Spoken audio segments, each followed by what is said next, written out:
Welcome to Tamil டாக்கிஸு. இந்த வீடியோவில் வந்து நம்ம என்ன பார்க்க போகிறோன்னா, மஹி காட் பவர் அந்த சீரியஸோட ரிவ்யூ தான் வந்து பார்க்க போகிறோம். ஃபஸ்ட்டு பார்ட்டில் வந்து என்ன பண்ணுறாங்கன்னா, மஹிங்கிற ஒருத்தனுக்கு வந்து அடிப்படுது. அவனுக்கு வந்து வழியே இல்லைங்கிறான். நம்ம என்ன நினைப்போம், அவனுக்கு சொர்ணம் இல்லை போலக்கு அப்படின்னு நினைப்போம்.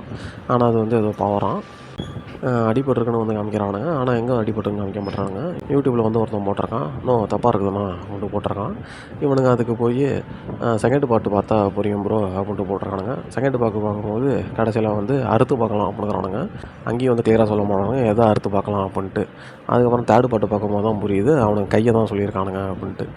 அதுக்கப்புறம் வந்து இந்த 3 பார்ட்லையும் என்ன சொல்ல வரானுங்கன்னா, ஃபஸ்ட்டு பார்ட்டில் வந்து அவனுக்கு காலில் அடிபட்டுருக்கு. ஆனால் அவன் ரெஸ்ட் ரூம் போய் பார்க்கும்போது கால் வந்து குணமாயிருக்கு, எப்படின்னே தெரில. அதுக்கப்புறம் அவன் ஃப்ரெண்ட்கிட்ட சொல்லும்போது நம்ம வந்து திருப்பி கையை அறுத்து பார்க்கலாம் அப்படின்ட்டு தெரியுது. கையை அறுத்து பார்த்துட்டு ரெஸ்ட் ரூம்லேயே நிற்கிறானுங்க. ஆனால் வந்து கை வந்து ஆறல.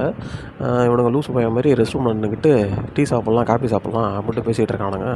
அதுக்கப்புறம் பார்த்தீங்கன்னா இவனுங்க வந்து யோசிக்கிறானுங்க. யோசிச்சு என்ன முடிவு பண்ணுறானுங்க, ஒருவேளை அந்த கர்ச்சிப்பில் பவர் இருக்கும் அப்படின்னு நினச்சிக்கிட்டு அவன் ஃப்ரெண்டு வந்து கர்ச்சிப் எடுக்க வர்றான். இவனுக்கு வந்து ஐடி கம்பெனியில் வேலை பார்க்குறானுங்க. இவனுக்கு அறிவுலாம் வந்து இப்படி தான் இருக்கும். அவன் ஃப்ரெண்டு போன அடுத்த நிமிஷமே பார்த்தீங்கன்னா இவன் கையில் இருக்க காயம் வந்து ஆறிடுது. என்னடான்னு பார்த்தா இது வந்து இன்ட்ரோவர்ட் பவர் அப்படிங்கிறானுங்க. என்னென்னு கேட்டால், இன்ட்ரோவர்ட் பவர் வந்து தனியாக இருக்கும்போது வந்து காயம்லாம் ஆறிடுமா அப்படிங்கிறானுங்க.